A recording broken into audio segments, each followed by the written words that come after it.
Hello and welcome to another episode of Breaking Mayberry, playing the banjo while Rome burns. I am one of your hosts. I am Marty Schneider. I'm that other host, Dan Ludwig. And today we're going to be doing something a little bit different. We're halfway through Season 2, and if you remember from last season, every time we go to like the halfway point, we always like to take a decompression episode, collect our thoughts, figure out where we are right now. Last time it was therapy because the show was breaking us, but this time not as much. When we put breaking in the title, we didn't realize who was being broken. But this time we're going to do something slightly different. We brought on someone who actually kind of knows what they're talking about, which is a rarity for us. Thank you. Welcome to the show, Gabe Bullard, a writer and journalist whose work has appeared in Bitter Southerner, and we brought him on. We referenced him in one of his articles a while back about the history of Southern TV. So, Gabe, thanks for coming on the show with us. Hey, thanks for having me. Goodbye Cornfield County has basically became like the Rosetta Stone of this podcast as we were like figuring out what the hell we were looking at. And then it just kind of became like, oh no, this is like you basically break down this rough hypothesis that we were putting together. And it kind of seems like the idea of Southern culture and its dispersion and sometimes assimilation and sometimes appropriation seems to be kind of like a constant theme in your works. You also read about the history of the mason jar, bushy tales and cookbooks like Southern cookbooks. So thanks for coming on. And I'm just going to start us off by, we'll just kind of shoot the shit, but I'm going to start off by saying, what the hell is this? What is this thing that we have dedicated ourselves to? Because Dan and I, it's been over a year since we started this project, and I gotta say, I don't fully think we get what we're watching just yet. As in the show itself, the Andy Griffith show? Well, I kind of understand the Andy Griffith show, but what I don't understand is, in the 1960s, how did this become as big as it was, and how did this become the phenomenon that it became? And one of the things I've had trouble with is try to figure out how I was supposed to approach this if I was watching it in the 60s. And why and why is this show the one that has like made the largest cultural impact and not something like Green Acres or Petticoat Junction or anything like that? So answer all of those questions in sequential order if you could. Got it. I've been writing them down. Yeah. Perfect. I think, so the Andy Griffith show is sort of the start of CBS having this decade-long run of sort of Southern or country-themed comedy shows. It really built the network there for a while. And I think, I'll say this, I think the reason why it endured is it's the best of that group. I think Green Acres does have some real surrealistic moments that are pretty enjoyable from time to time, but I do think the Andy Griffith show, as far as just what holds up as a sitcom, I'll take that again because something just fell.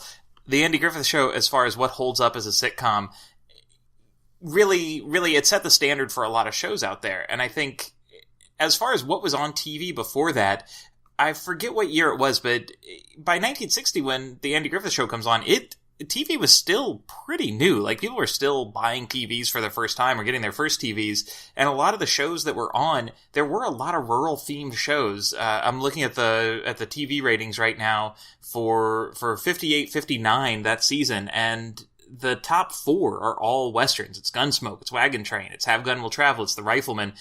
These are all, these Western shows, a lot of them based on radio shows even. And there's some game shows, there's some early variety shows in here. The Danny Thomas show, which spawned the Andy Griffith show, is in there.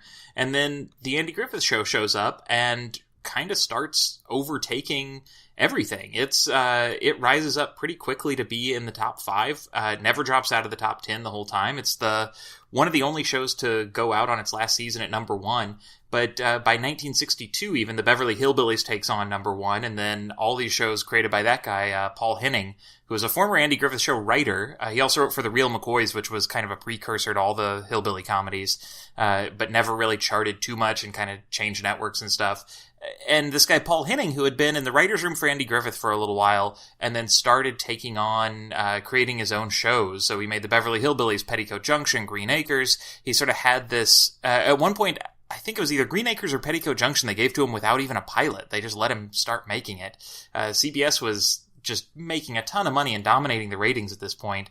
The only show even to crack the top 5 that wasn't a CBS show in the 63-64 season that I'm looking at was Bonanza, which is also a Western. But other than that, actually CBS has the top 15 shows of that year. So they just became super dominant on these sort of Southern shows for reasons that, I don't know, aren't really totally clear, except just people liked kind of laughing at Southerners. And I think it was still a pretty rural country at that point. People, like, the country was urbanizing, but still a lot of people lived in small towns, and I think could sort of have this idea of see a little bit of themselves in some of these shows, kind of laugh at the backwards folks who might remind them of sort of a silly neighbor or something like that.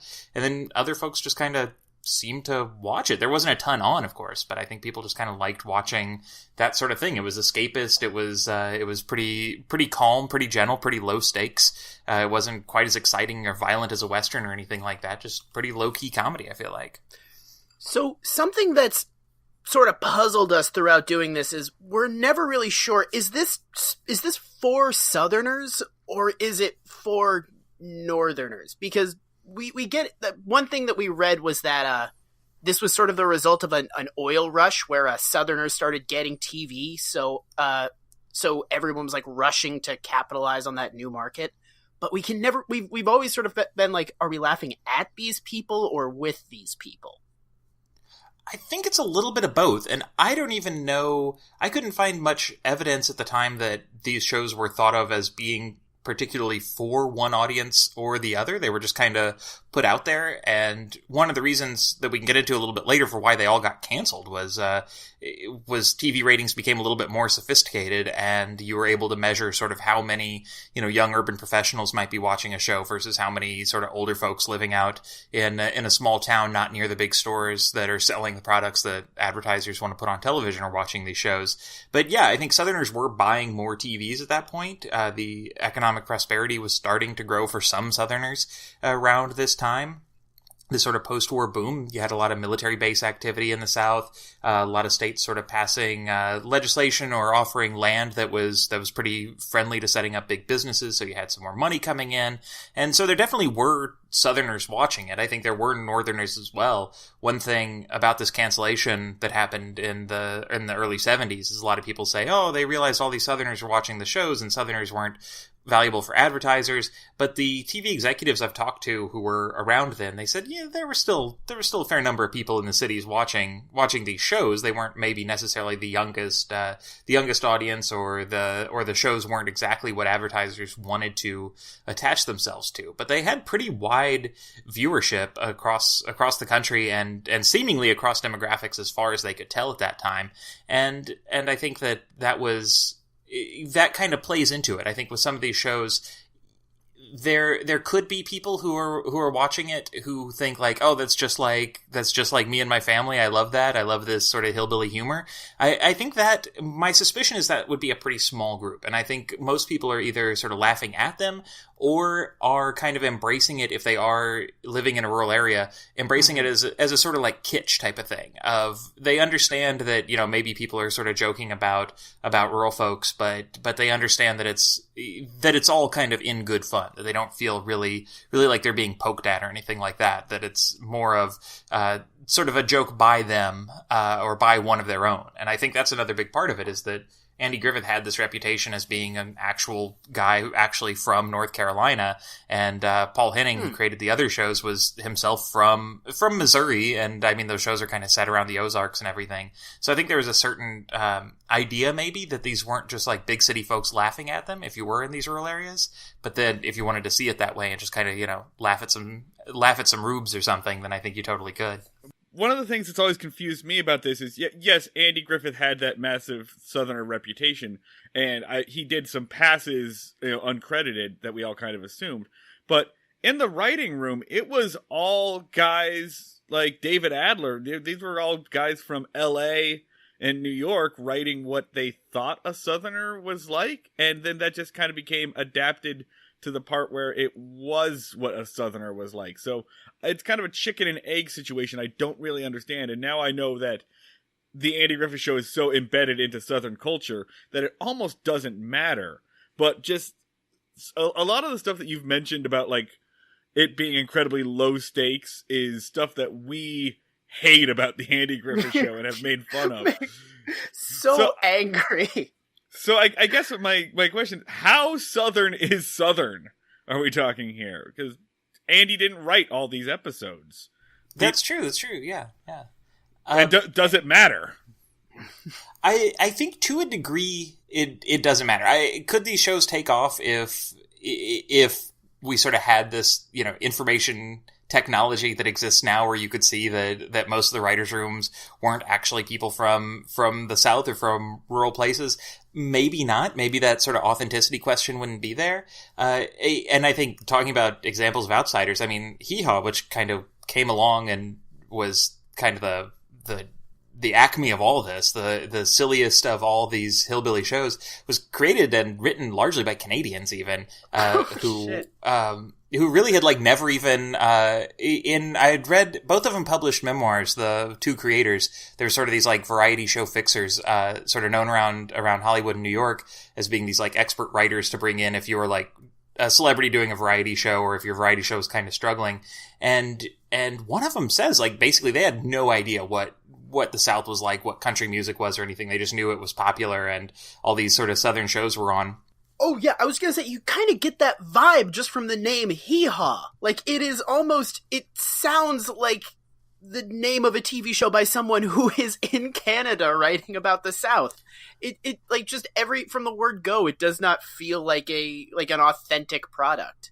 Yeah, and the crazy thing is so that show, it's set in Cornfield County, which there's this weird thing where no one seems to agree on how Cornfield County is supposed to be spelled. They had an American producer who had been at CBS and everything for a while, and in his book, he spells it with a K, Cornfield and County both with a K, but then both of the creators of the show spell it with two C's, which is just kind of a weird thing. Like, eventually at some point it changed. After they had left the show, they got kind of checked out after a few seasons and took off, and as it became sort of more of a tribute to rural life, then it kind of took on this funny spelling, which always kind of baffled me because county is a municipal designation. You can't misspell that one, officially. But also it's cornfields, and there weren't, at the time the show started, corn was not a major crop of the South. I mean, it wasn't something that people were really growing there. That's a Midwestern thing. Yeah, exactly. To this day. And yeah, it's like the corn, I mean, they may as well be they'd be more likely to be in like Illinois or Iowa or Indiana or something like that. But I think to a degree, you asked to what degree it actually matters. And I think this is coming at this really strange time where it didn't matter if it was Southern, it didn't matter if it was Midwestern, it just mattered that it was sort of rural and sort of country, because this whole identity sort of merges together. I'm originally from outside the St. Louis area and in Southern Illinois, which has a lot of kind of Southern-ish sides to it. That area is called, some people call it the Upland South or the Lower Midwest, but it's sort of culturally at this time, starting in the 60s and or even 50s and continuing, there's this idea of sort of rural and country merging into kind of the same identity, the same sort of unified idea of what it meant to not be a city dweller, what it meant to sort of be in that, I think the phrase I use is the country of country music. It's just sort of out there. And over time, I mean, it ends up warping into this idea that a lot of people might call like a real America or something like that, or sort of red America or something. But it turns into this sort of unified identity that isn't so much driven by, is it in the southeastern United States? Is it in the Midwest? Where is it? It's just kind of out there. It's just not in a city. Yeah, and I think that really that lasts to this day, and it just becomes part of a country identity. And, and this country identity is rooted in essentially poverty and the idea of, like, everything was simpler way back when. We've noted numerous times that the Andy Griffith Show feels like the Great Depression, even though it is technically set in the 60s. And I feel like it almost just becomes like a front for a lot of things.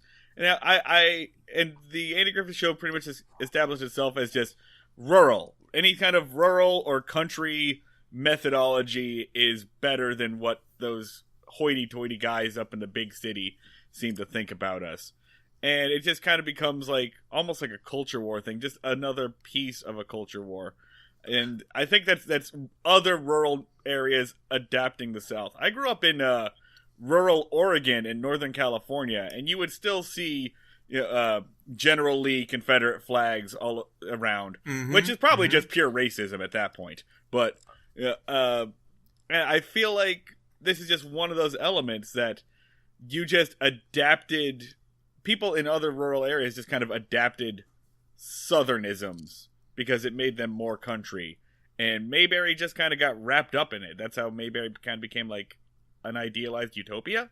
Yeah, I think there's I think there's something to that because and I listened to a couple of previous episodes, and I think you mentioned this thing that Andy Griffith had said that kind of the show was based on, it was set in the 60s, but based on his memory of Mount Airy, North Carolina in the 30s. And there's this idea, I feel like, of...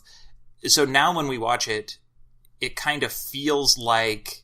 We know it's from the 60s, so it kind of seems like, okay, maybe that's a vision of the 60s, even though we're watching a 60s version of the 1930s, or an early 60s version. And to the degree that starts kind of shaping everything, that it becomes this unplaceable in time sort of show. I remember watching it. I've watched a lot of Andy Griffith. I do enjoy the show to a really large degree, but I don't think when I first started watching it, I could have placed at all when it was supposed to be taking place, like when it was made. I mean, I was a kid, so I didn't know much about television history or anything like that, but I think if you'd asked me, I would have really had a hard time kind of figuring out if it was actually made in a certain period, if it was set in a certain period and made at a later date.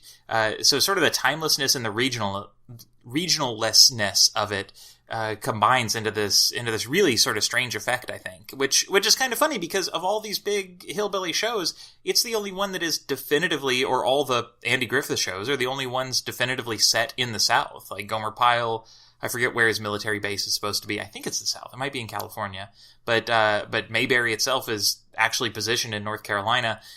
The others, Cornfield County, I mean, Petticoat Junction and everything, and like Pixley and Hooterville, those are sort of Ozarks areas, southern Missouri, which is, upland South, but not sort of thought of as the American Southeast so much. And I think they just all kind of get that reputation. And yeah, I think you're right that ends up influencing kind of the ideas that people from the outside and people from the inside have about what these regions are.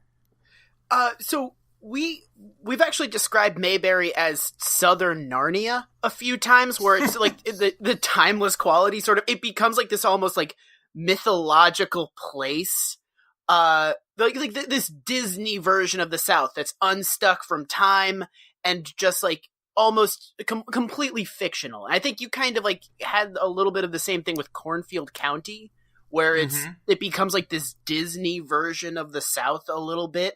And what sort of a comforting thing that was for Southerners at the time.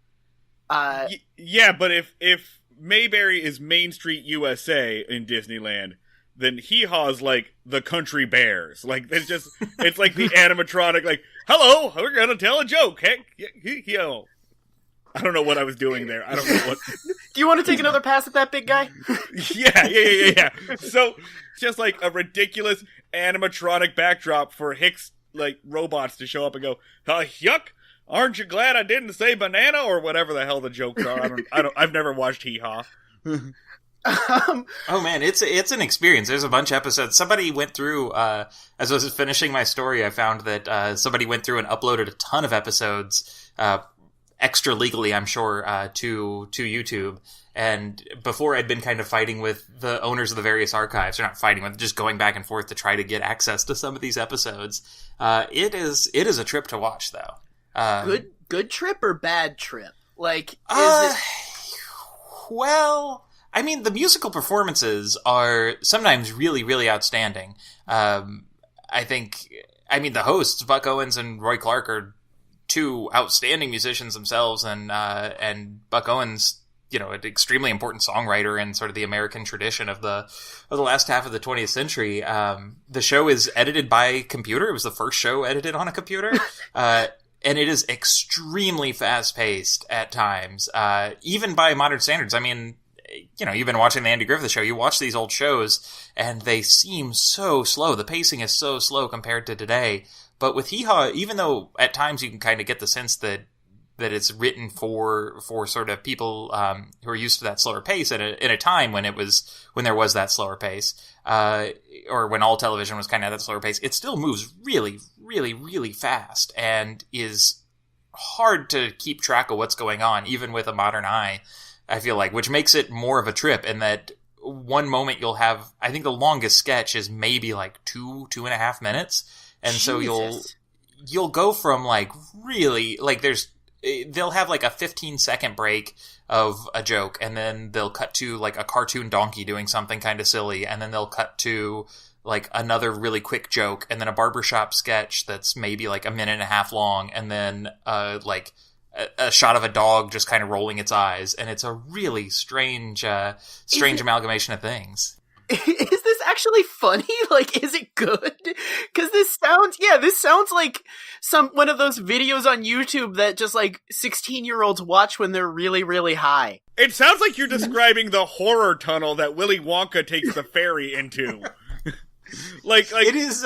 Yeah. Gene Wilder's face should be superimposed over this, just singing monotonously while this horrible stuff is happening in the background. What is this thing you're telling us about? You just said like a phrase that would activate a sleeper agent. Is it actually funny? Like, are the jokes good? I don't know. That is such a no. I was gonna say, when I asked like if this show is good or bad, you were like, you basically did the equivalent of if I asked if you liked my one-man show, and you were like, the programs are on such nice paper. The lighting was fantastic, and these seats are so comfortable. Yeah, it's entertaining in a way, and also admittedly by some of the writers or by the creators, that not all their jokes were written by them. They were sort of the equivalent of just lifting like street jokes or old jokes from previous sort of cornpone comedy and things. And there's a quote in one of the books that the creator of the show, one of the creators of the show, wrote, where he says something along the lines of like, he told a writer, "I don't care if Abraham Lincoln laughed at it, if it's on Hee Haw, it's on Hee Haw," or something like that, of just their willingness to kind of take in anything, whether they wrote it or not. Well, we've noted numerous times that so much of, especially early, like season 1 Andy Griffith, just feels like vaudeville sketches. And it was, because that's what Andy and Don did beforehand. And it just feels like there was just such a connection to that, like, form of comedy at that time that you couldn't get away with after, like, 1973, 74. Well, I guess Rowan and Martin's Laugh-In was kind of that. But it was, like, the more sophisticated Hee Haw. Like, and, yeah, so Laugh-In was, like, the direct influence. With Hee Haw, these, the two Canadian creators, they were working on the Jonathan Winters show, and he had a hillbilly character, even though I think he's from San Francisco, or at least had made his home there for a number of years. And as they tell it, I mean, it's in one of their memoirs, and it's a little too perfect, because they say, like, CBS had said, "Oh, we're canceling the Winters show, but we really want you to pitch something." And as they tell it, they were in a room, and it was sort of like The Usual Suspects. Like, they see that, they say they saw Loretta Lynn on a newspaper, and the headline was "Country Music is Hot." And then they saw the ratings that Laugh-In and like all these Andy Griffith shows and everything were top of the ratings. And as they tell it, they looked at each other at the same time and shouted "Country Variety," and decided to do a country Laugh-In. I mean, more realistically, like, yeah, I think if you were trying to make a hit show in 1968, you would look at sort of, there were sizable country music hits. There were pop country hits at the time, or pop crossover hits from country songs. And then the CBS lineup, if CBS is saying, hey, we want you to make a show, the only thing that's beating any CBS country comedy in the ratings is Laugh-In. So you figure like, oh, I'm just going to take that, throw country music on it, and like, and make it fit sort of the CBS lineup. I mean, as far as like the sort of vaudeville nature, have you guys watched A Face in the Crowd? Yes. Oh my god! I currently have a poster of A Face in the Crowd up in my room. It's outstanding. We love that movie. We love it so much. That was our season finale last year. Oh, great! I'm gonna have to go back and listen to that. Yeah, because it's like that. To think that Andy Griffith was known to people, like, if you had seen A Face in the Crowd, he was known as Lonesome Rhodes There, this just maniacal, evil character. And then, or he was known as sort of this country monologuist who you'd see. And, because No Time for Sergeants was... Yeah. And have you guys watched No Time for Sergeants, his other sort of big movie? I think that's going to be our season finale for this season. Yeah, like that... I mean, and I think he had even said that in the first maybe 1 or 2 seasons of Andy Griffith, he was sort of still playing that character. Like he was playing the No Time for Sergeants, the sort of hillbilly rube, before he decided that he needed to be the straight man in the comedy. And yeah, like it's really broad in those earlier seasons, though. We're just now starting to get into Dad Andy, what I call plaid shirt Andy. And the transition has been rough. It's been hard. It has not given us material. Yeah. When Andy Griffith isn't also doing dumb shit, and it's all on Don Knotts, it just makes Don Knotts' character extremely insufferable, and just Andy Griffith just kind of stands around for large portions of the show, just going like, I don't know. It's for the first half of season 2, it's been an extremely weird dynamic. Which actually kind of goes into my next kind of question or topic I want to talk about. So right now we're watching the Andy Griffith Show, and we're in the middle of season 2. It has yet to become, all caps quotations, the Andy Griffith Show. Like, it has yet for us to become the big thing that everyone has latched onto. At this point, if you were watching this in 1962, it hasn't become the giant cultural phenomenon that it is. And I want to know, at what point in this show's history did Mayberry kind of become this like mythical thing that the audience thought we should aspire to? When did it become? I've seen the Make America Mayberry Again stickers, and I want to know at what point was it in reruns, in syndication? Did it become this thing, this giant, important cultural touchstone? Is it when Gomer Pyle showed up? I feel like, I mean, Gomer Pyle USMC was, once they made the spinoff, it pretty quickly started outperforming the Andy Griffith Show in the ratings. It rose right up there. Like Beverly Hillbillies was number 1, I think, the season, either in its first or second season, like it jumped right to the top. And then Gomer Pyle, once it launched, which I think was maybe around the same time that Andy Griffith started going into reruns, it jumped way up there and was beating the Andy Griffith Show until I think it was like 67, maybe 66, that the Andy Griffith Show starts rising up in the ratings. Like, it was always top 10. I think maybe 7th was the lowest it ever made it. But it's like top 5, top 3 for its last couple seasons. And I feel like then maybe that could have been the time. More people are seeing it in reruns. They're wanting to watch new episodes, and it starts kind of getting its due a little bit more. I think that might also be a reason why it's the most enduring of all of them. Like, it is the least silly and maybe the most grown up overall, because Gomer Pyle USMC has a lot of really silly moments as well. And all the Paul Henning shows are absolutely bizarre. Beverly Hillbillies, Petticoat Junction, I don't know. I try to find something redeeming in all these shows, and something kind of interesting. Petticoat Junction is really difficult. Green Acres has its moments of just sheer insanity, kind of like Hee Haw, that make it pretty enjoyable from time to time, and worth a rewatch.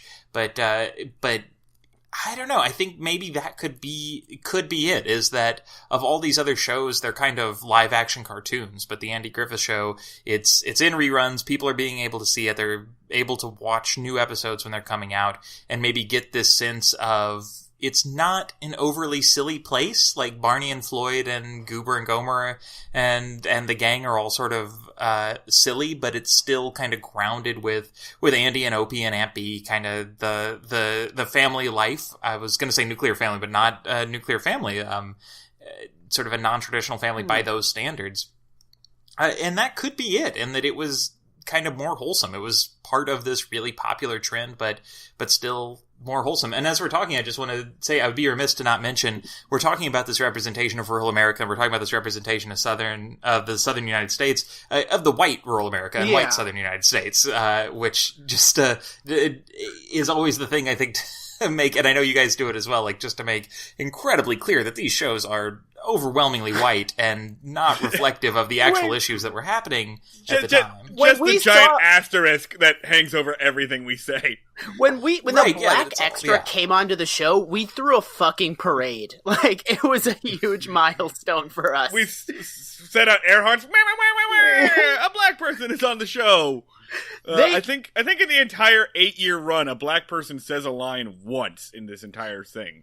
Yeah, there is one non-white speaking role in the entire show, as far as I know. And he's is he Opie's teacher or someone like that? He comes along like in one of the very last seasons as well. Oh, if it was Opie's teacher, that would be I don't know, somewhat impressive, honestly. But yeah, I think he's an authority figure. He's either like a grown up around the town who people respect. I'm not totally sure. And he might be a coach or a teacher or someone. I mean, I have this in my notes somewhere, because I wanted to put a piece about this in the article, about sort of that moment. But I think this is one, the article is already running pretty long and it was hard to fit in.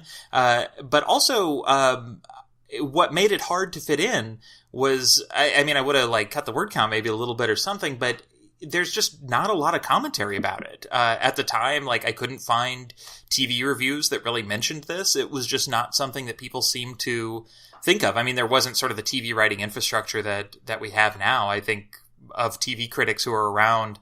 I mean, Michael Arlen was writing for the New Yorker, but mostly about like Vietnam War coverage at that point. So like there weren't a lot of serious TV critics, and I couldn't find anything in the archives of anyone mentioning the fact that the Andy Griffith Show, this show set in the South in North Carolina in the 1960s, actually featured a speaking role of someone who was not white. There just was not a lot of sort of commentary or anything on it. I guess good. The fact that there weren't riots. Great, like yeah. I don't know. I feel like it was like it's a really strange. Like I thought there might be commentary on it as sort of like celebrating that this sort of barrier had been broken, but I also don't know how much networks were even thinking of programming to an audience that was not like the white middle class. But a face in the crowd was. Like right before this, had Andy Griffith Show explicitly raising money for a single black woman whose house had burned down, and like explicitly drew attention to race issues. So it's kind of like it makes it more insane that they didn't have a black speaking role until the tail end of the Andy Griffith Show. I think there's just stuff you could do in movies that you couldn't do in TV because you had to go to the movies and TV came into your house. Yeah, I think that's it. I think that movies at this time were way more progressive, way more forward-thinking. To a degree, I mean, there were still plenty of movies that do not age well, or in the context of their times don't reflect at all reality. But yeah, like movies were able to sort of be a leading medium at this time in the way that just television was not. They weren't really experimenting with it. They weren't. I mean, you had.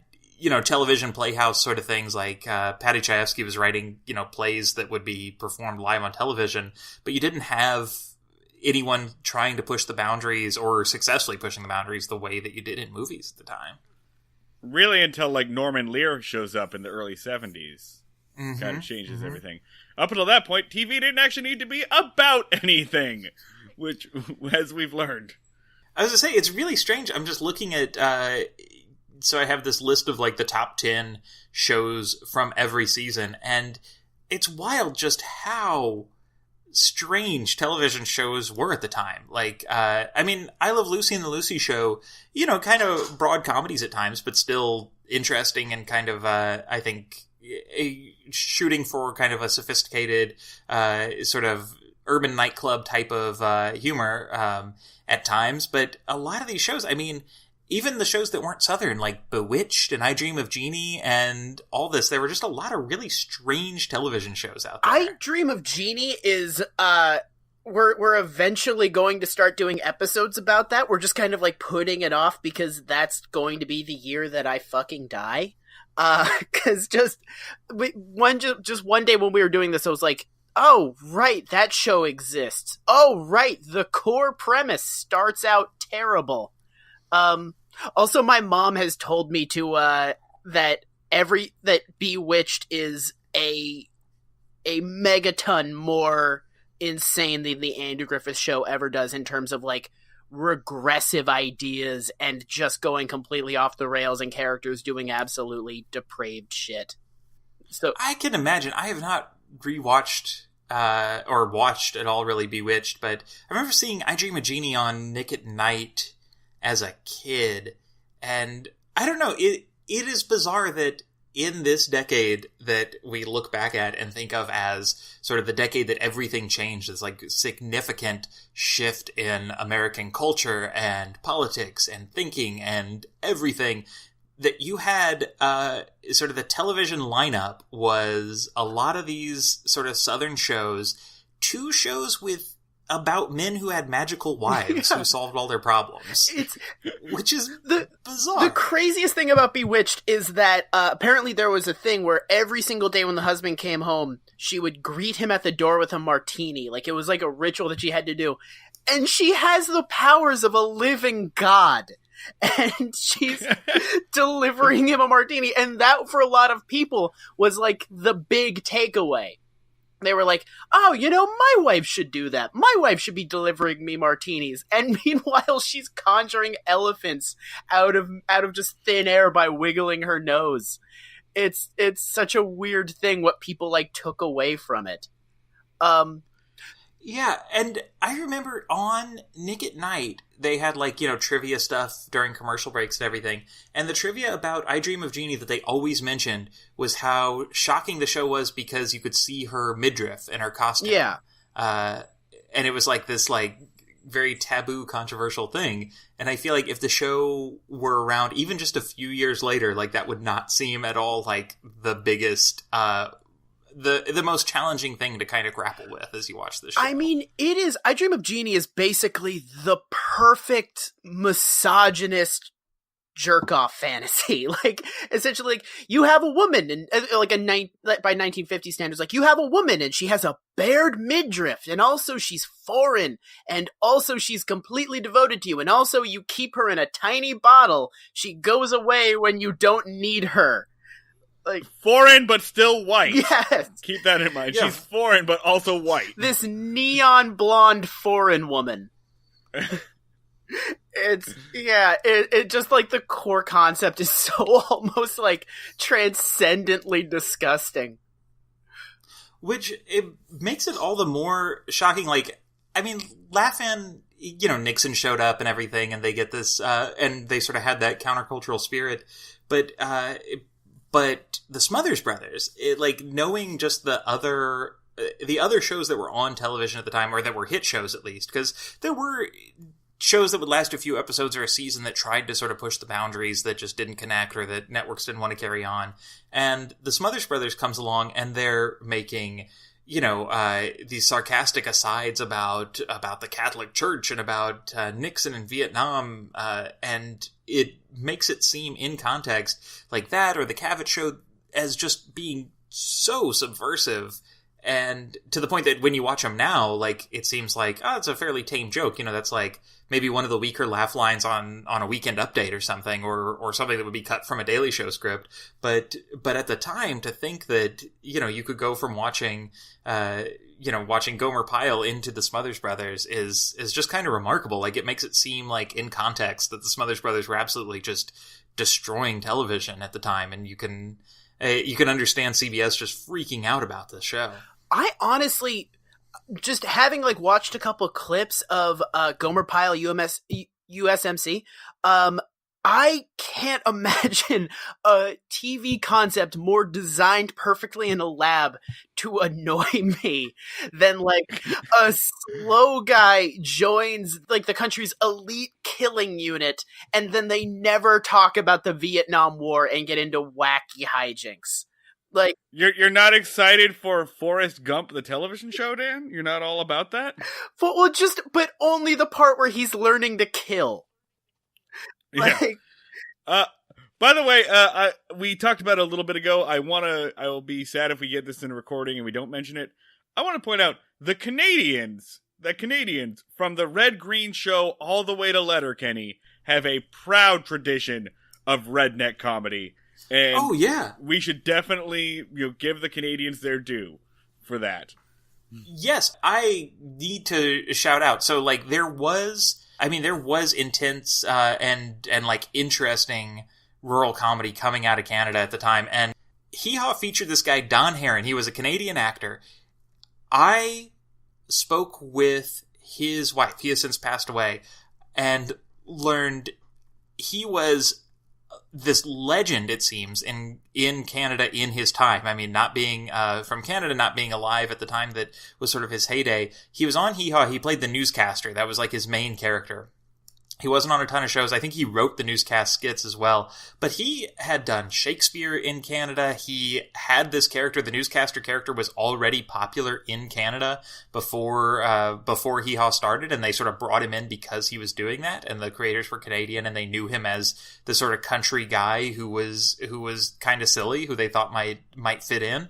And he is outstanding. His wife sent me one of his books, and it was his rewrite of the Bible, and it is really hilarious. He does it in this character, and there are parts that are just really funny of him kind of understanding this rural character, which Canadians have as well. I mean, there's sort of this rural humor that they have a tradition of in Canada as well. And yeah, he was a really outstanding, really interesting character. He's a very well-respected actor and writer and performer in Canada. And in the US, he's known as this one guy on Hee Haw who was kind of silly. And it just kind of blows my mind. Like, yeah, you mentioned the Red Green Show and everything, which was like a PBS program, or at least on PBS. But yeah, Don Herron, I think kind of the unsung hero of Hee Haw when you go back and watch it. And his bits are genuinely funny at times, and he also is broadcasting on radio station KORN, which just has funny connotations for the 90s now. Oh, that's fantastic. Oh, wait. Is that why they might have misspelled cornfield? It could have been. It could have been. I think also it's possible in the later episodes. It's hard to find some of the later episodes of Hee Haw, but I think it's possible that maybe they started putting it on the show as with a K in the later seasons. But yeah, I'm just gonna say, when you're talking about the South and any kind of rural area, I feel like the fewer K's, the better. You don't. 1 K is bad. 2 K's is pretty close to 3, and that's something you don't want to have on there at all. Yeah, you want to keep your K's very far apart. Yes. I actually had something I want to bring up from the article. You talk about an episode of the Beverly Hillbillies that just. The synopsis of it made me almost go blind. Where it basically... Oh, the Civil War episode? Civil War episode. Do you want to describe the Civil War episode, or should I? I'll give it a try. Correct me, because it's been a while since I watched it.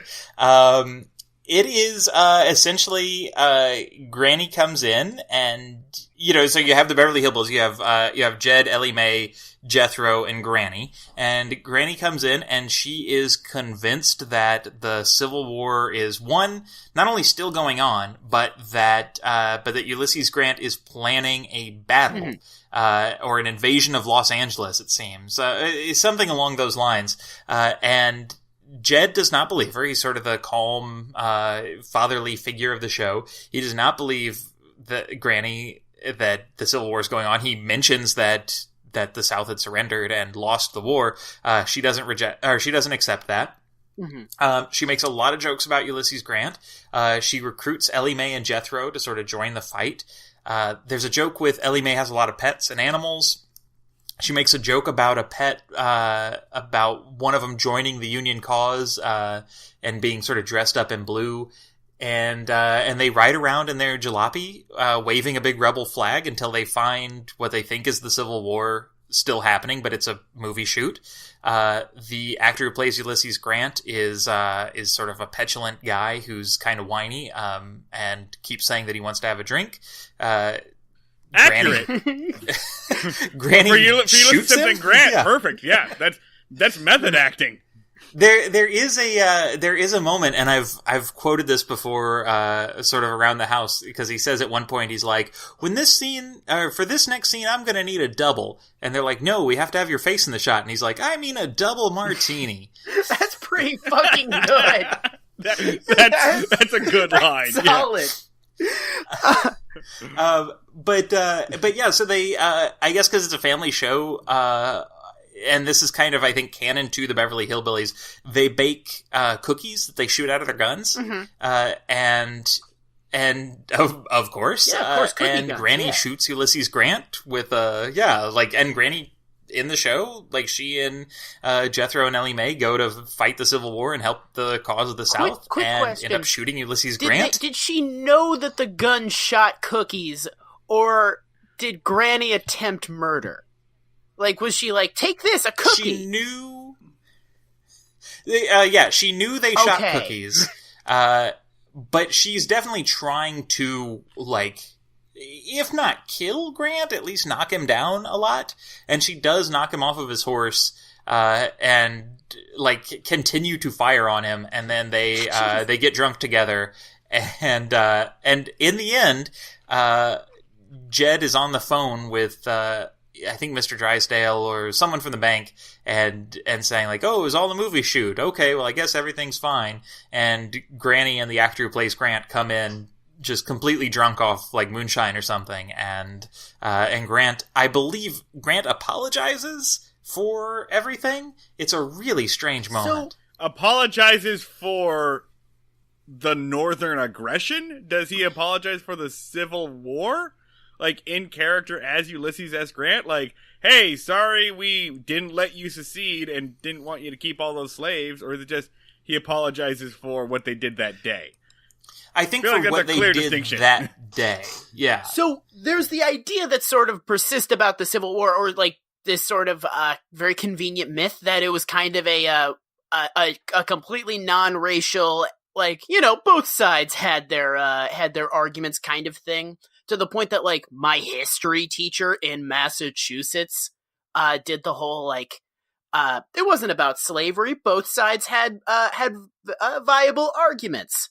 Lost cause ideology. Like, there's, like, almost a little bit of honor to the fighting of the South. And as someone who writes for the Bitter Southerner, I'm curious about this from Gabe's perspective. Yeah, so what I was curious about is, like, was this sort of, like, Southern wave of TV, was this like the origin of this myth, or at least like an amplification of it? Where did this fall in the creation of this like non-racial Civil War myth? So it definitely comes later, because the rewriting of the history of the Civil War came pretty much right after the end of the Civil War, and there's a lot of historical documentation around that of just kind of statements being glossed over, statements being ignored, that were very clear about what the causes of the Civil War were, and the racial element to it. I mean, that was the center of it. That was, I mean, in a number of states that seceded, that was in their actual articles of secession, why they were doing it. And so that rewriting happens pretty immediately after the war. I think, and I can't, I don't want to forgive anyone behind these television shows in the 60s, but at the same time, I can't ascribe motives to what they were doing. I think, though, that there was this sort of combination in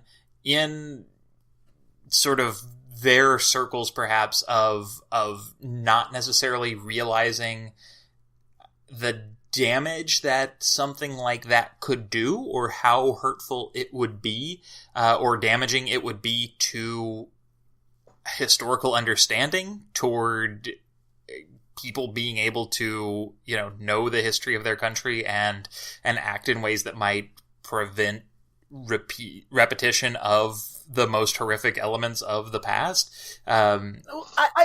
I don't know. I feel like I couldn't say that Paul Henning saw the script for this Beverly Hillbillies. It was like, oh yeah, that's what we want to do. I think that they might have just seen it as like, oh, here's a really silly thing to do, and we'll wave a big rebel flag around and stuff, and not understand that they are contributing to this sort of erasure of the memory of the real causes of the Civil War and this detrimental reminder of history. I think that there is this sort of that they just.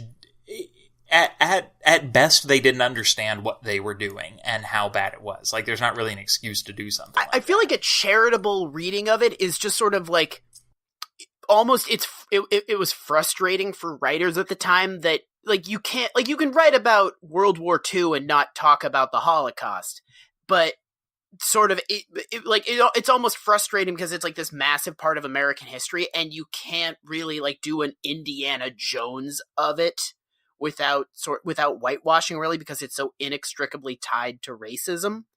Something that's sort of really uncomfortable about not just this, but The Good, the Bad, and the Ugly, Outlaw Josie Wales.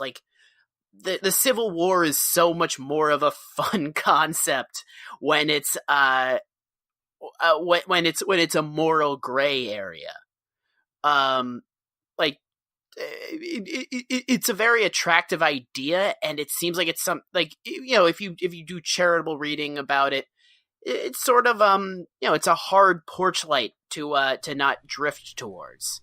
It seems like it's particularly weird for Southerners who want to embrace. There's an Andy Griffith episode where they talk about a character whose grandfather was shaking hands with Robert E. Lee. And who else would a Southerner be shaking hands with? And the secession of the Southern states from the Union becomes part of it. And I feel like that's kind of a area of weirdness that Dan and I cannot understand as Northerners, as Yankees, for just in terms of wanting to have, I guess, fun with the worst part of American history, or just and that's where the name of the publication that you wrote this for, Bitter Southerner, comes in. So that's kind of my closing thing, is I want to just hear from a Southerner's perspective what really the significance is of the Andy Griffith Show, what it still means today, why people are still trying to achieve Mayberry in their real life. Yeah, I think, and not to totally let you down, I think that it is. I'm not sure how well I can speak as a Southerner. I think, like I said, I'm from Southern Illinois, which is considered sort of the upland South or the lower Midwest. It does not have that necessarily the same. The part of Illinois I'm from does not have that same sort of rebel history. It has its own very complex and at times very troublesome history. I did live for a number of years in Kentucky as well, which a state that never seceded, but also has its own extremely troublesome history and sort of issues grappling with that.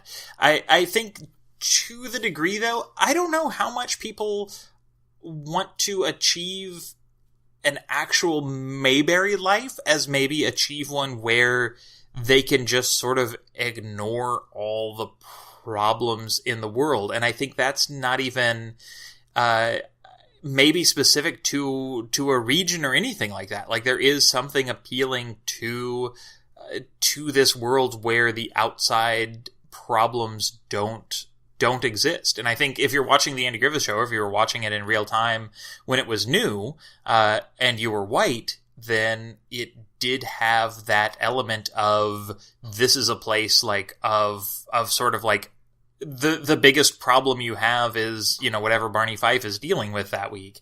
And to the degree that you would want to see yourself in that, maybe that would be something that you might want to achieve. I think for a number of Americans, that was not anything to want to achieve. That was, or just was not a realistic representation of life at all. I think it's notable that in The Revolution Will Not Be Televised, the Gil Scott-Heron track, he mentions Petticoat Junction, he mentions Green Acres, or makes references to a lot of these shows that are on television at the time, and he says they won't be so relevant anymore when this happens, because there is this idea that it's not real, and you can look at that and you can see it as, it's not real and this is the fantasy I want to live in, or it's not real and this is a fantasy that people want to escape to, and sort of unpack the reasons why people might want to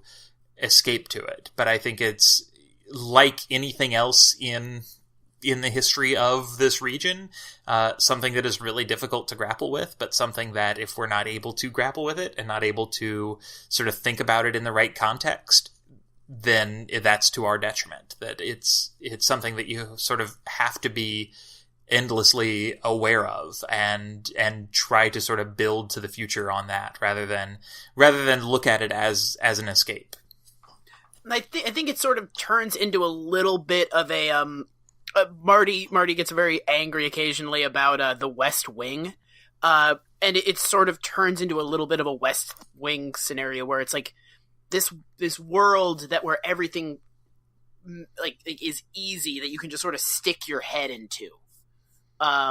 Like, rather than this idea where like a powerful monologue will change minds. That's the cynic in me wants to say that, like, part of the reason why the Andy Griffith Show gets popular is because of like almost like an inferiority complex, because pretty much every third or fourth episode of the Andy Griffith Show is somebody from the city, the big city, who thinks they know it all, comes in and they learn their lesson that the southern country simple ways are better than their fast-paced big city ways.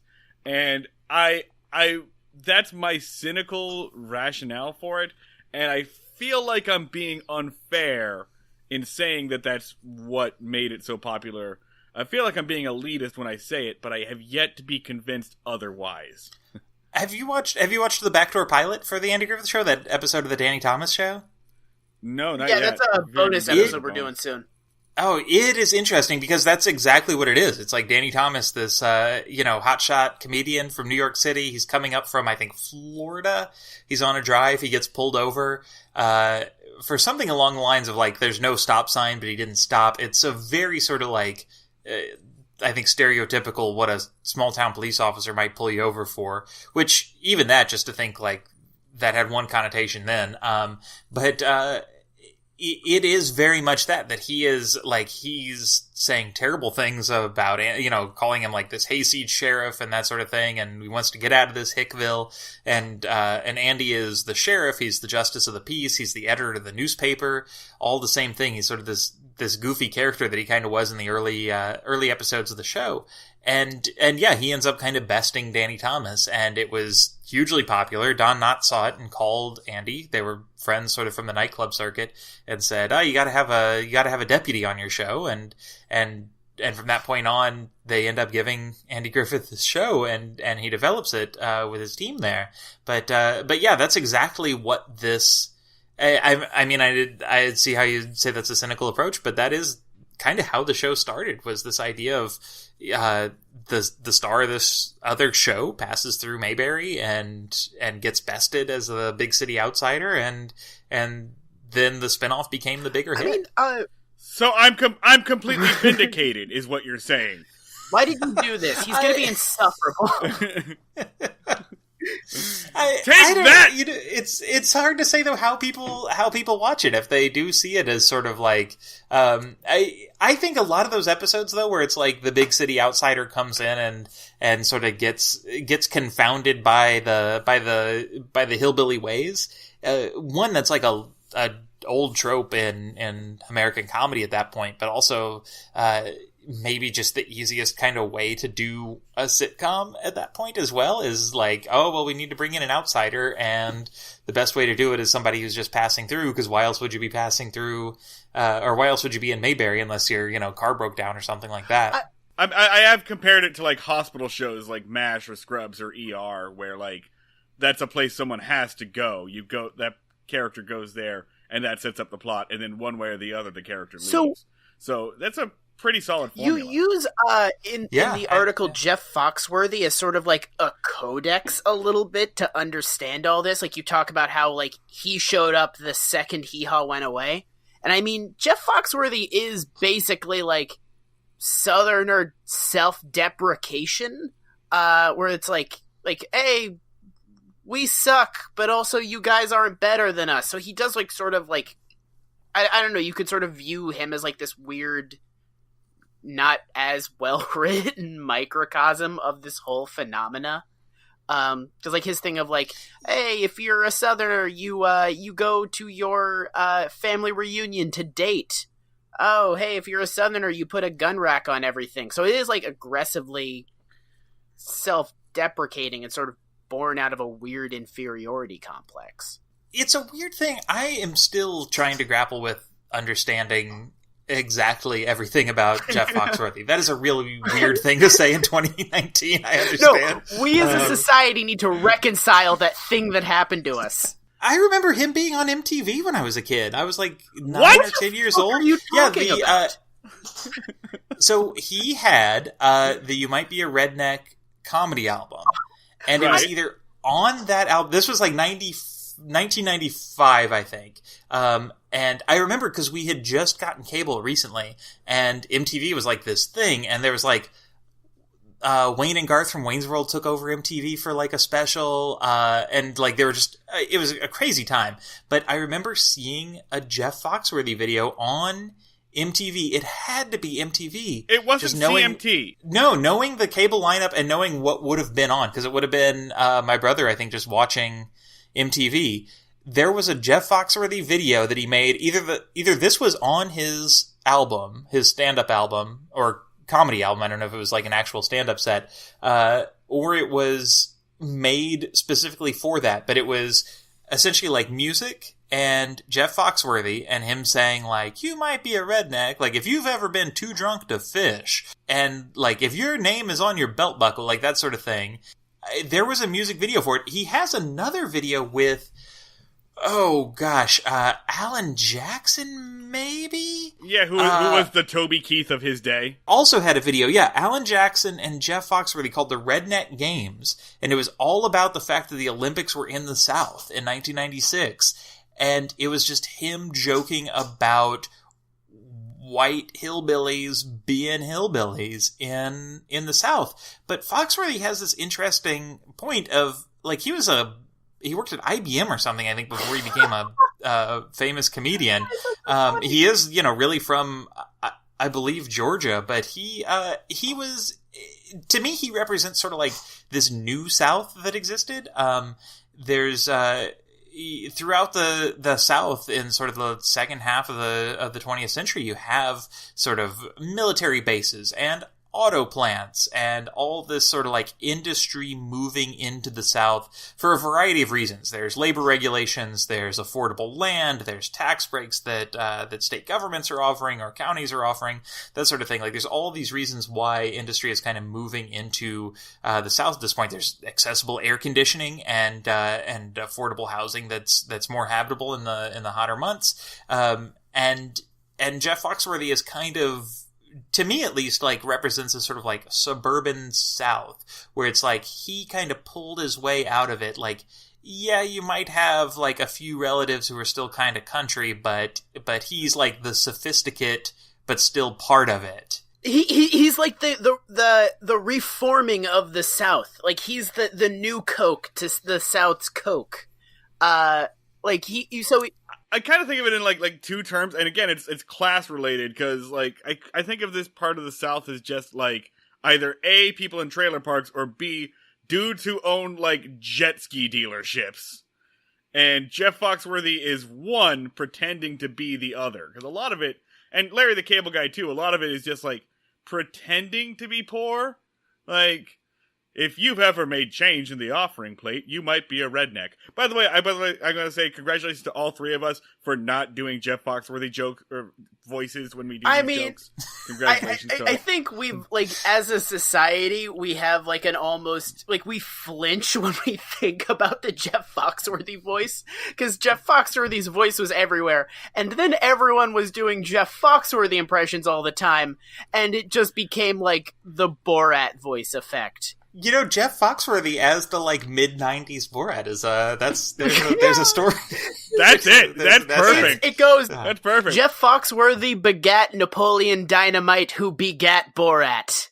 Well, and on this whole thing, I forget if this was in the article or not, but there was a quote, which, I don't know, you can read it as coded language or you could not. Like, there was a quote about the Blue Collar Comedy Tour and its reaction to the original Kings of Comedy, where Jeff Foxworthy was like, that was for people who are hip, and this is for people who aren't hip. They go to work every day, and they fight in the wars and everything.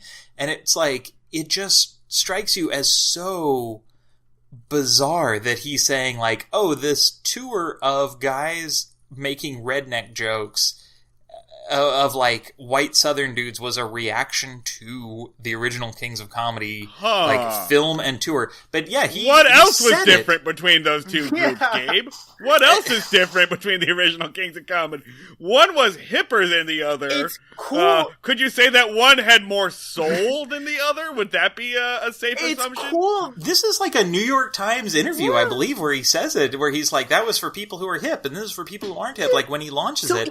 And reading it, it's just like, who would actually, like... My dog is freaking out right now from that whistle. Yeah. Holy shit. He's saying that the Kings of Comedy people don't go to work and don't fight in wars. Like, that is a premium, just like made out of solid gold dog whistle. Watching an interview, or reading an interview of him with CMT, and he says to this line, we couldn't sell the Blue Collar movie, because people in LA and New York thought nobody would be interested in it. I used to say to them, between New York and LA, there are 200 million people that aren't on the cutting edge and aren't hip, and they don't want to be. This is what this country is. Oh, shut up. Which, up. it's kind of crazy that he's characterizing, like, he's characterizing the South as distinctly uncool, when the South is frequently extremely fucking cool.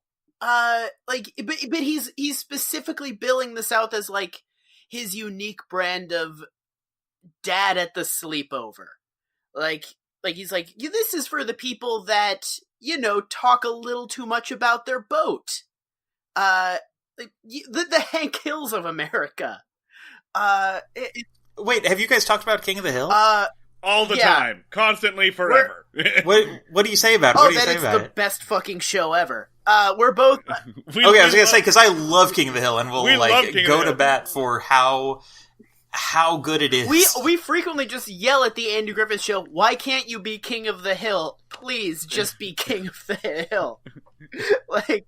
I feel like maybe for its time, the Andy Griffith Show might have had those moments. Because I have talked to people, I remember loving King of the Hill and getting to college and, like, falling in with, like, friends who were sort of in the film program and, like, these, like, really cool, like, kind of cutting edge folks who all hated King of the Hill because they thought it was just, like, this silly sort of hillbilly show. And I'm like, no, it's this total send-up of it. And I've wondered often, like, if the Andy Griffith Show might have been, watching it in those times, that. Because I don't think that anyone would sort of think, like, you know, that Barney Fife makes a lot of good points. Like, I think that he would just be seen as, like, this silly guy. Welcome to our confusion, Gabe. Yeah.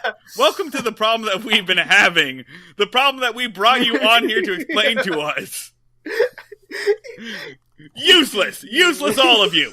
I mean, me and Marty, I think we're coming out of the tail end of it, but we had sort of a Lifetime channel addiction story of just like aggressively watching King of the Hill, that we eventually like sort of weaned ourselves off of using Letterkenny. The one thing I was gonna say with King of the Hill, the test I have thought of sometimes for like if someone and I can bond over a comedy moment is there's a cold open to King of the Hill when like Hank comes home and he's like, "How's it going?" And Peggy says, "The mail came early today." And he's like, "Huh." And then later he's out in the alley and Bill's like, "Mail came early today." And Hank says, "Yeah, Peg was telling me about that." It kills me so much, the delivery of it. And like the characterization that, oh gosh. I'm glad you both laughed, otherwise I would have to, just hang up immediately. No, Jesus. It's such a good show in like, I mean, the thing I didn't register when I was a kid, I was just like, this is just a show about like people hanging out and they're a little quirky. And then like I got older, I was like, this is the saddest show ever put to TV. Cause it's just a hell. It's every character is so deeply broken and unhappy. And it's just them like finding like brief flickering moments of joy, in like, yeah, in just this nightmare life. I don't want the last 10 minutes of this episode to just be like, quote your favorite King of the Hill moment, but we could do it. Because like, that reminded me of one of my favorite King of the Hill moments, where there's an episode where somebody left a couch in the alley and they want to get rid of it before they start to love it.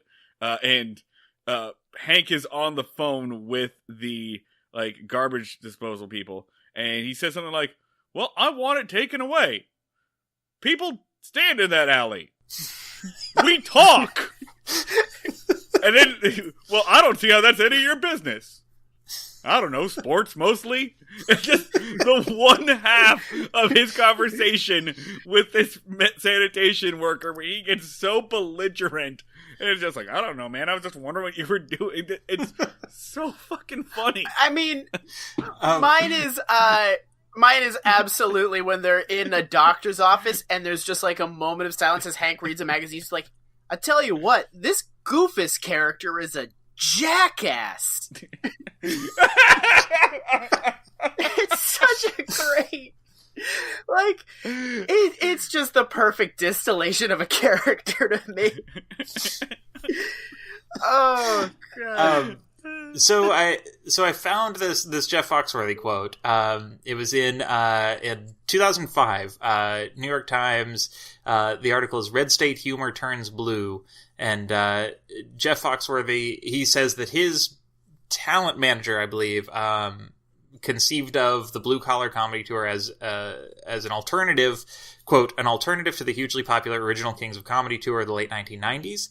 And then the quote from Jeff Foxworthy is, "That was a show for urban hip people, but that show left out people who are not hip. They're the ones who wake up every morning and go to work and go to war, and dadgum, there's a whole lot of them out there." And it's like, I see what it, like, it's hard to say, like, again, you can't ascribe exactly what he's trying to say here, but like, it reads as one thing to me. It also seems like he's trying to say, like, oh, there's people in the middle of the country, but like, the comparison that he makes is really, really stark, and it's like one of those things of like, huge blind spot or coded message, because it's like, why would the word urban in that quote is just sending off so many alarm bells. So yeah. Something I wanted to bring up while we're talking about Blue Collar Comedy Tour, like everyone knows, like Larry the Cable Guy, obviously a fictitious character, but it's kind of like a kept secret just how fictitious he is, because that dude is not even a little bit Southern. He's from Kansas. Yeah. No, but there's like video of him from like the 1980s, and he's doing like a Howie Mandel character. Like, oh yeah, he's like a really like regular, like in front of the brick wall, like stand-up special type of guy. Yeah, no, but they kind of like really aggressively sold this perception that he is like basically that dude. Like, that's him. He's just also like doing an exaggerated version of himself, and he is not even in the same like state as that guy. and he just like completely made up this character, and then they sort of like the character was successful, and then they kind of started selling it as like who he actually is, to the point that he would be in movies and they'd be like, and Larry the Cable Guy as so they just basically supplanted this guy's entire identity with a fictitious Southerner. Which is also kind of partially the plot of A Face in the Crowd. So bring that shit full circle. And you know, he's not the first person to have done this, you know. And he's not the first person to do it, and it's not even like completely a rural thing. Well, and there's in the 80s when Pee Wee Herman hosted Saturday Night Live as Pee Wee Herman, which is its own sort of trip to watch. Like every sketch is Pee Wee Herman as Pee Wee Herman, and there's no Paul Rubens at all in it. But I think the thing with like these taking on a persona that has like sort of that like regional history, because like, you know, if you're doing comedy, that's exaggeration and amplification of characteristics is kind of part of it.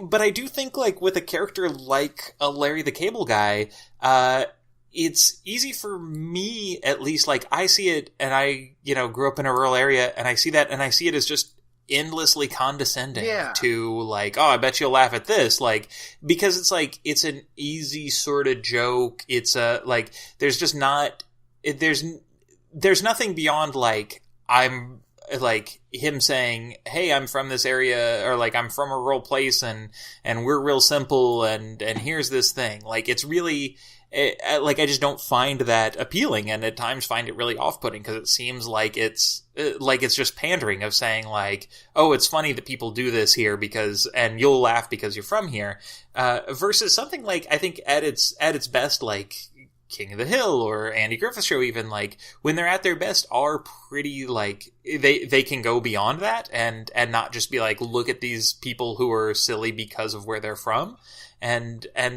but if like when you lean into that, then it gets to be really frustrating, because like you lean into it and then it's like, oh, this is like just kind of condescending and thinking people will laugh at the most base thing. It's the comedy equivalent of a rock band yelling, "We think Chicago's the greatest damn city in the world," when they play in Chicago. I get more vibes of like, because his jokes are always like, you ever notice when your grandma farts? It's more like jingling his keys a little bit, like, hey, dipshits, this is funny to you, right? I'm doing a Southern accent, and I'm talking about when your dog takes a shit.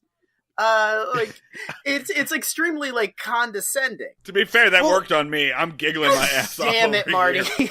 Well, isn't one of his catchphrases like, "That's funny, I don't care who you are," or something? Yeah. That's like the thing that he says, and it's like that. That's like I think you could read that as like really kind of, you know, like pulling off the mask there for a second of just like, yes, laugh at this. Like, yeah, you know, everybody's going to laugh at like, or a lot of people will laugh at something that's just kind of like silly or like a goofy noise or something. But like, and then just to say like, no, that's funny, you're allowed to laugh at that. Like, there's something about some of these personas of like giving you permission to like laugh at that, and I think like, or giving you permission to cheer for it. I mean, I don't know if you guys have watched many episodes of like Dukes of Hazzard, but they set that up in such a way where it's like designed to make people cheer for like these two guys who are breaking the law and driving around in a car covered in rebel flags, and it's like they end up being the heroes in this really strange way, and it's like, what an odd thing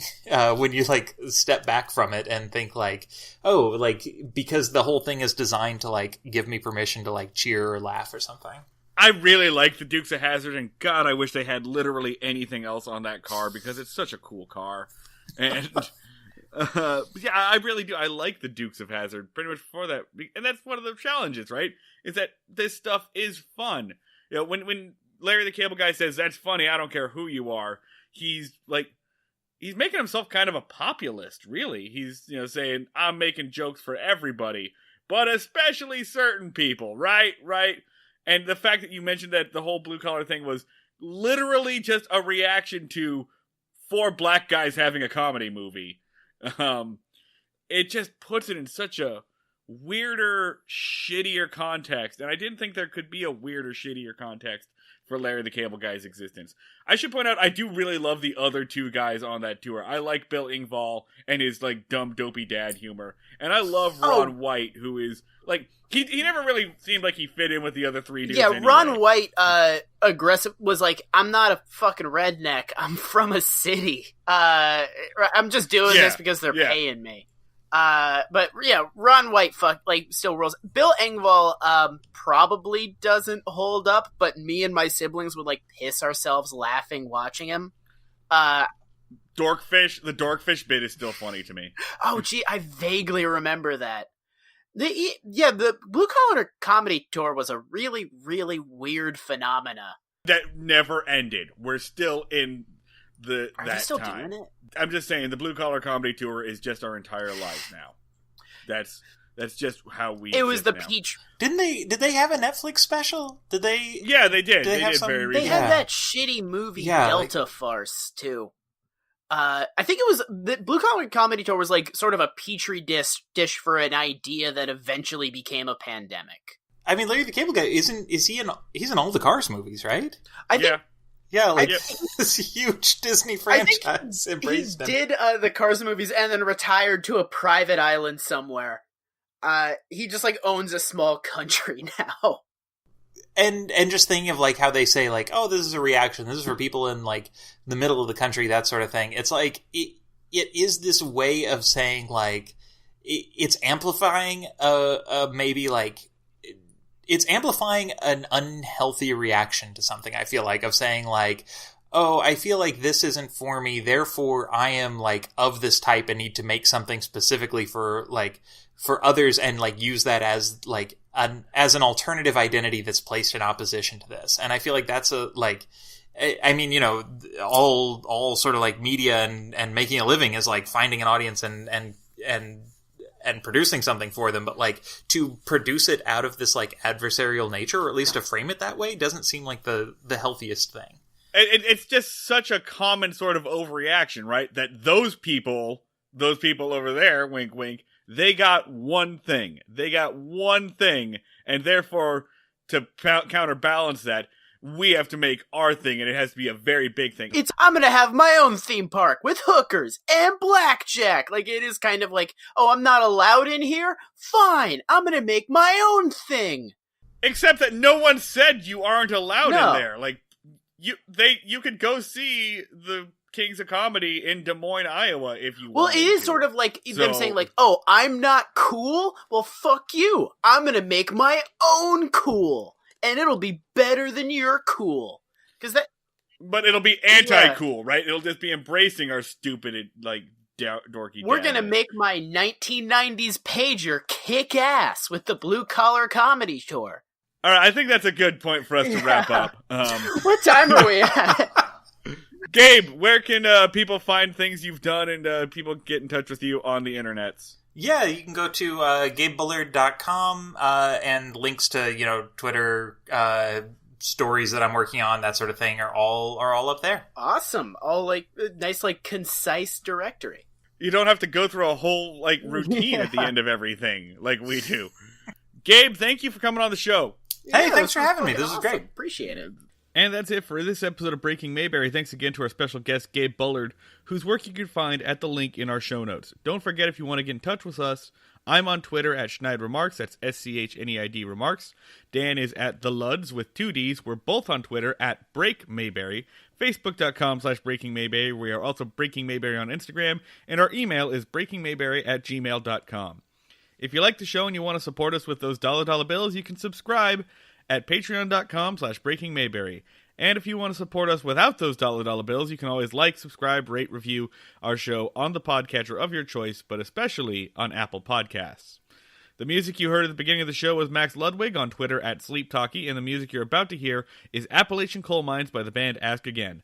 Thanks for sticking with us. Next episode we'll be back to doing episode recaps, and we'll see y'all down at the fishing hole.